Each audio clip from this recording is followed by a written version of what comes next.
abandoned at birth.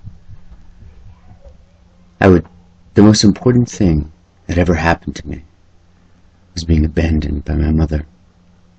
I'm sure I remember it better than she does, while I'm also sure it haunts me less. I've learned you cannot change the past. You cannot change the present. I think it's even negligible how much impact you can have on the future. You are here. You have what you have. You are responsible for only yourself. You can act or be acted upon. The choice is yours. I was one of 3. My 2 brothers were visibly perfect. I was missing 3 of my limbs. I had a certain innate expectation to be comforted after the trauma of birth. I didn't even know I was deformed.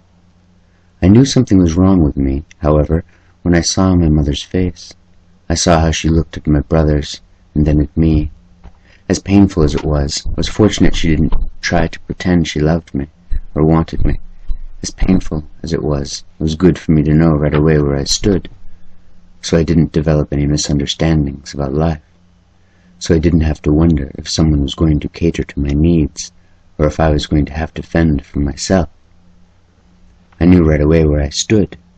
I had only 1 limb. I was abandoned by my family. Who would take care of me but me? I learned a few seconds after I was born the truth that exists for everyone, but most are deluded into thinking otherwise. I knew right out of the womb I could rely only on myself. Although it was quite a challenge, I survived. It wasn't easy. Nothing in life is easy. Even if you think you can proceed without experiencing difficulty, that's only because you're being lazy. You'll pay for that attitude someday. It'll be painful when you do, whether you realize that or not. I know this because I was able to watch my brothers grow, and I saw what life handed them with all of their bodies. I saw what they did with what they had. To say they became lazy would be to say that they became anything at all. They played, they ate, they were figuratively smothered by their mother, never allowed to go too far, never allowed to do very much. They were never able to develop their own instincts. Instead, she relegated them to her own knowledge and her own capabilities. She set limits on them, and they grew up feeling limited. They grew up to be her. They grew up to be a her that depended on someone else for their own survival. Whenever they were handed an opportunity to grow, they missed it, thinking someone else was going to do all the work. She wasn't there to set limits for me.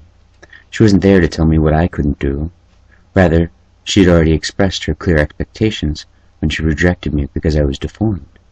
She said to me then that I was nothing, and I would never amount to anything. I knew she was wrong. I appreciate she gave me my life.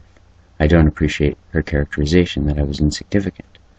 However, I do appreciate her letting go of me. If she had held on, I might have felt differently. If she had protected me and covered me up, and tried to hide from me the dangers of the world, I would have believed that I was incapable too. I might have developed delusions about my own abilities that were inaccurate. As it is, I'm celebrated as being the very best at what it is I do. No one is scared of a one-legged tiger, after all. No one thinks a one-legged tiger can do any harm. And no one stops to question why that tiger, who has only 1 leg, is so fat. They only come to pat my head and say things like, "You poor little one-legged tiger, how have you ever survived?" just before I eat them.